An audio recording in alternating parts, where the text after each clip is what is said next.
Hello. Hello. Oh, Monty has joined me to say hello. Hello, Monty. All right? Go on. You go and do what dogs do.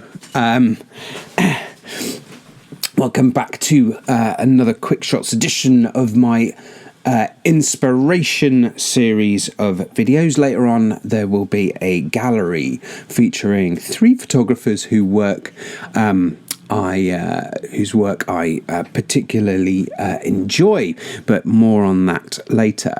First of all, results of the May Boom competition. I've chosen, thank you to everyone who has who submitted their images. More images submitted than previous months, so it's on the way up. But I've chosen 5, and I'm going to go through those in a minute to win, whoever wins the photographing the Snowdonia Mountains book. So one of those 5 images. Next month's competition, and what was the date?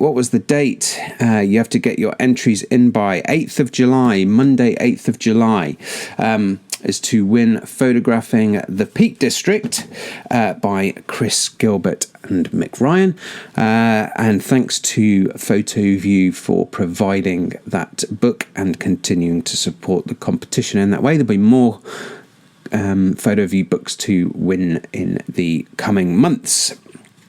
Right, let's get down to it, I guess. So this is just going to be my only vlog this month, and then again next month. But I have got plans for more vlogs towards the back end of summer and into the autumn, and you'll hear more about that in due course. But for now, this is it. So, right, anyway. All of that's done. Let's jump straight into it with my favourite 5 images from last month's competition, and go. Okay, so first image from Mr. James Burns, who is a fellow vlogger. I really like James. He's a really nice guy, and he kind of gets it. He gets the photography. It's not just about the video, it's about the photography, and that should stand him in good stead in the future. This particularly nice image, nice rolling hills, a perfect amount of mist, not too much mist, not too little. What I quite like actually is that there's a gap in the wall. There's a fence there. The gate is closed, but you can barely make that out.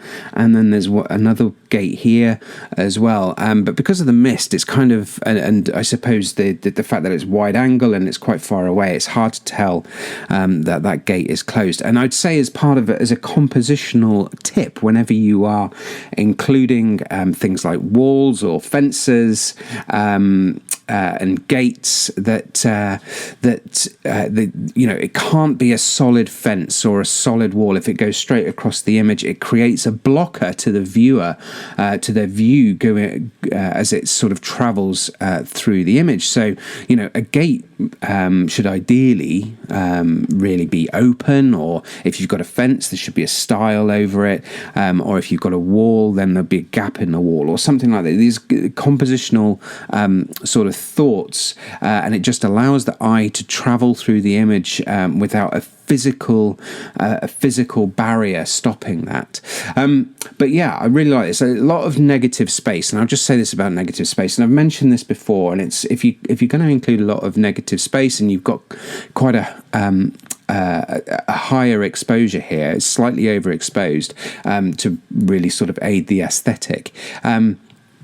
But if you've got lots of negative space, it does show up issues with that you may have, dirt on your sensor or dust bunnies or something like that.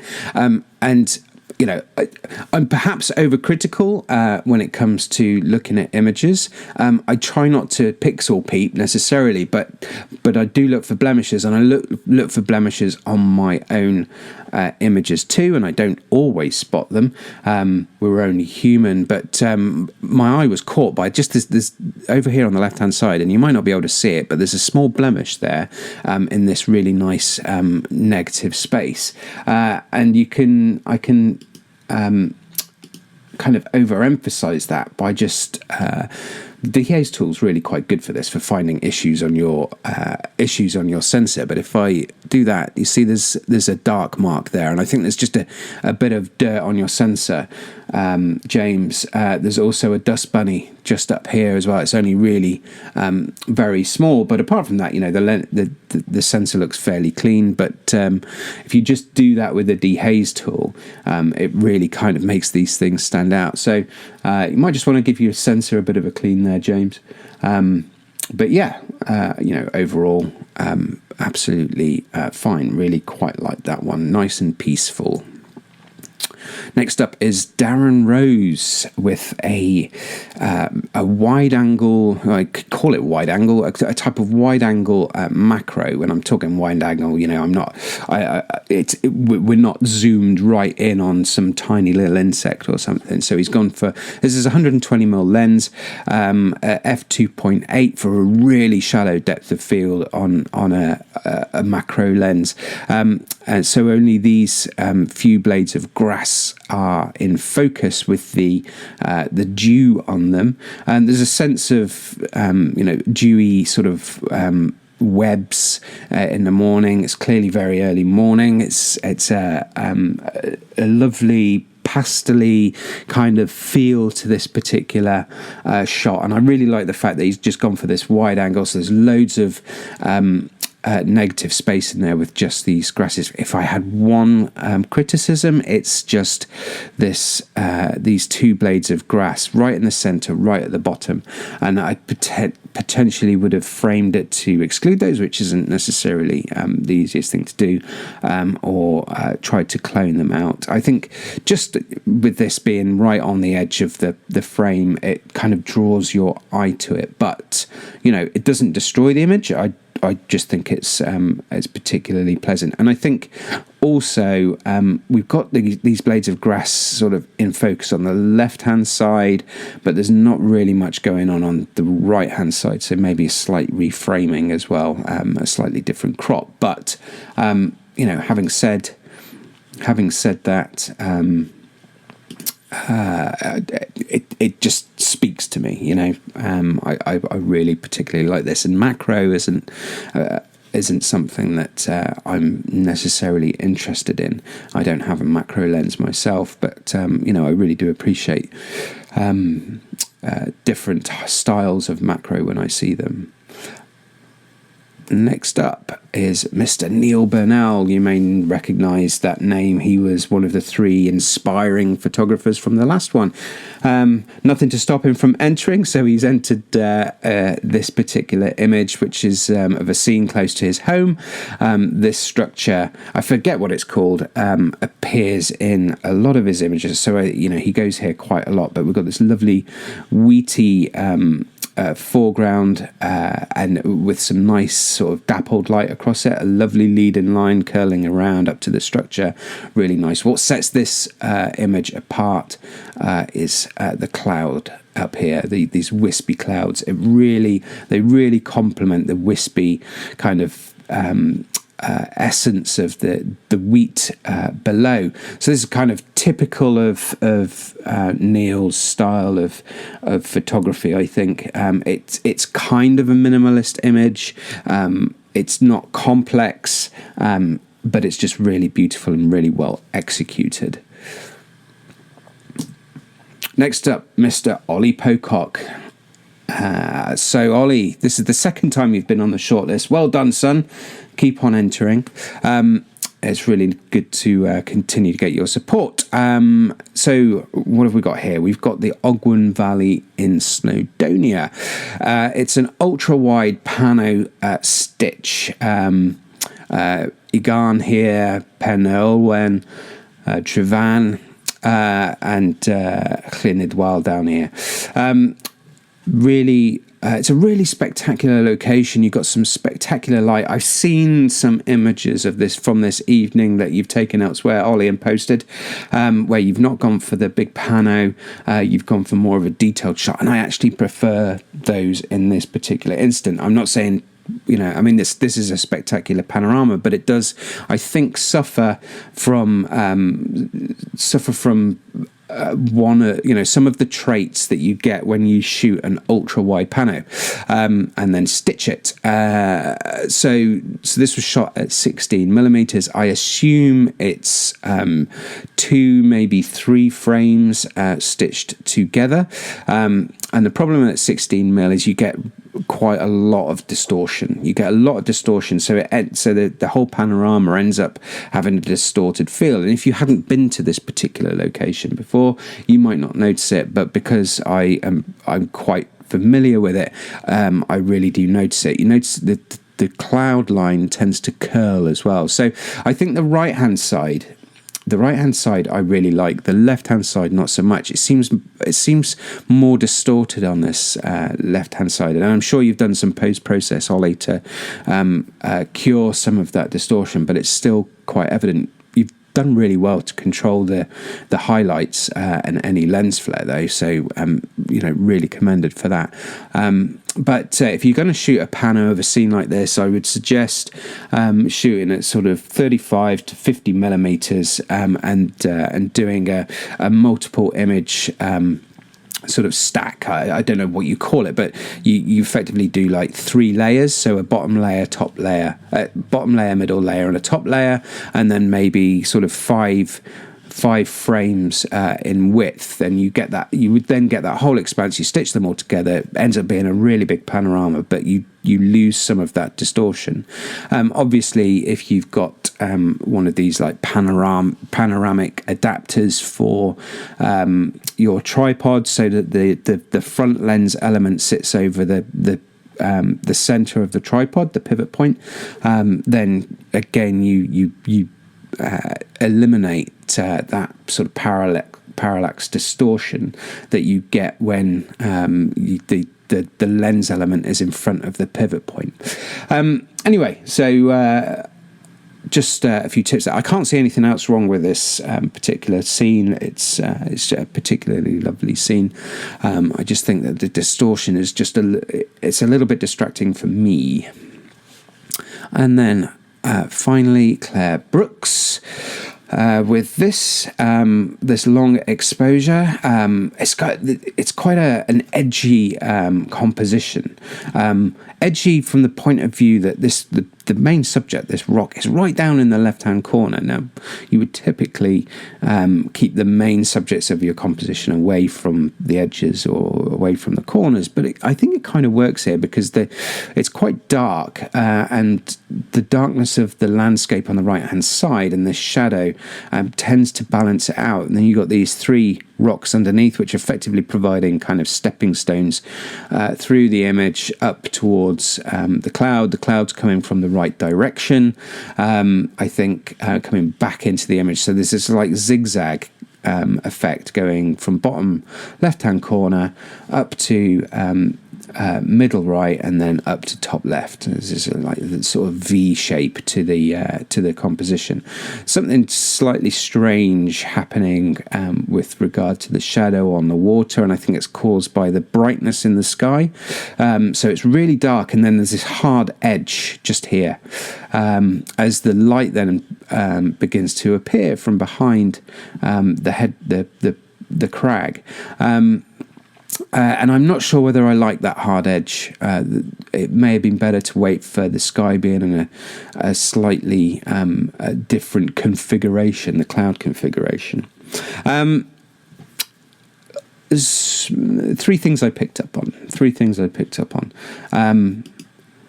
One is there's kind of I think this is a composite. I think you may have shot one exposure for the landscape and one exposure for the sky, and then you've blended them, or there's something, or you've over sharpened or something along this edge, and it goes right along. You see there's a real defined sort of white line along the top edge there.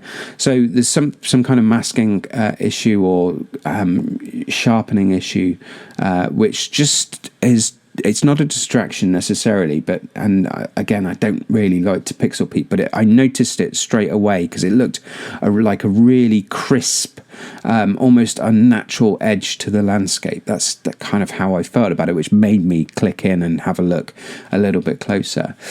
Second thing, another dust bunny. If just here, you can see it, it's plain as day. And I'd say before you finish your image, before you consider it editing complete, just look for those kinds of small blemishes. It's something that I try to find before I post anything. I really don't like to see dust bunnies and things, so just be a little bit more careful before you put the image out into circulation, as it were, because once it's out, it's out. It's harder to make corrections later on. The third thing is the watermark.